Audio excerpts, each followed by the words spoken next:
നമസ്കാരം. ലളിവാർത്തയിലേക്ക് സ്വാഗതം.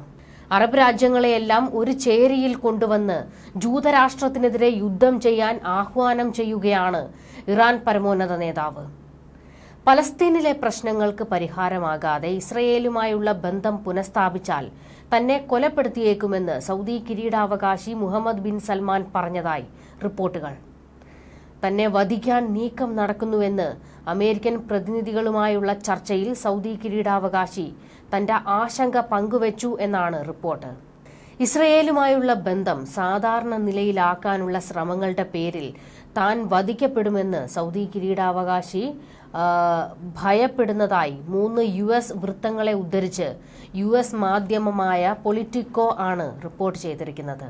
പേര് വെളിപ്പെടുത്താത്ത ഒരു മുൻ US ഉദ്യോഗസ്ഥനെയും ചർച്ചകളെക്കുറിച്ച് അറിവുള്ള 2 വ്യക്തികളെയും ഉദ്ധരിച്ചായിരുന്നു ഈ റിപ്പോർട്ട്.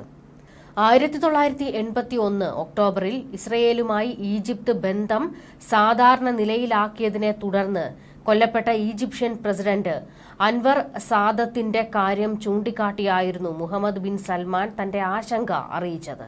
ലോക മുസ്ലിങ്ങളുടെ കണ്ണിൽ സൗദി അറേബ്യയ്ക്ക് വലിയ സ്ഥാനമാണുള്ളതെന്നും ഇസ്ലാമിന്റെ 2 പുണ്യസ്ഥലങ്ങളുടെ കേന്ദ്രമെന്ന നിലയിൽ സൗദിയുടെ ഓരോ പ്രവർത്തനങ്ങളും വളരെ ശ്രദ്ധയോടെയാണ് മുസ്ലിം ലോകം നിരീക്ഷിക്കുന്നതെന്നും അദ്ദേഹം പറഞ്ഞതായും ചർച്ചയുമായി ബന്ധപ്പെട്ട കാര്യങ്ങളെക്കുറിച്ച് ചില ഉദ്യോഗസ്ഥരെ ഉദ്ധരിച്ച് പൊളിറ്റിക്കോ വ്യക്തമാക്കി.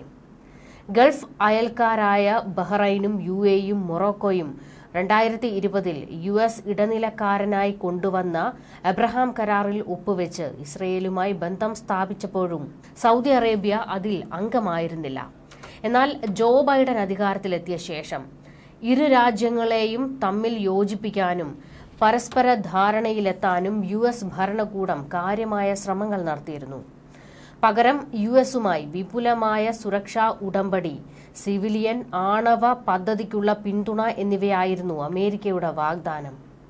എന്നാൽ പലസ്തീനെ സ്വതന്ത്ര രാഷ്ട്രമായി അംഗീകരിക്കാൻ തയ്യാറായാൽ മാത്രമേ ഇസ്രയേലുമായി ബന്ധം സ്ഥാപിക്കാനാകൂ എന്നതായിരുന്നു സൗദി കിരീടാവകാശിയുടെ നിലപാട്. അല്ലാത്തപക്ഷം അറബ് മുസ്ലിം ലോകത്ത് സൗദി അറേബ്യക്കെതിരെ വലിയ വിമർശനമുണ്ടാകുമെന്നും അദ്ദേഹം ചൂണ്ടിക്കാട്ടുകയുണ്ടായി.